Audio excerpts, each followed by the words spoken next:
The always-on display on a Galaxy S24 might not work due to incorrect settings, software glitches, outdated firmware, or conflicts with certain apps.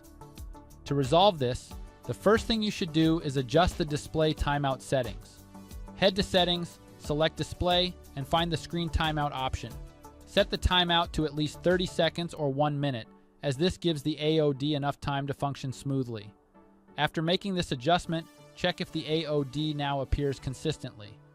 Next, you'll want to toggle the AOD feature off and back on to refresh its settings. Go to Settings, choose Lock Screen and AOD, and then select Always On Display. Disable AOD, wait a few seconds, then enable it again. Be sure to set it to Show Always until the issue is resolved, which helps to ensure AOD remains active. Verify if AOD is working correctly now. If the issue still persists, it's possible that a software update could fix any operating system bugs affecting the AOD. To update, navigate to Settings, tap on Software Update, and select Download and Install to check for any pending updates. Follow the on-screen instructions, then check if AOD functions properly after the update.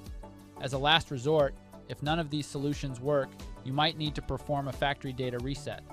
This will clear any deep-rooted software issues that could be preventing AOD from displaying.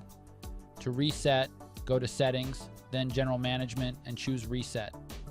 From there, select Factory Data Reset, tap Reset, and confirm when prompted. Be patient as the phone restores itself to factory condition. With these steps, you should be able to resolve any AOD issues on your Galaxy S24. We hope this guide helps make your day a little more peaceful. Thanks for sticking around.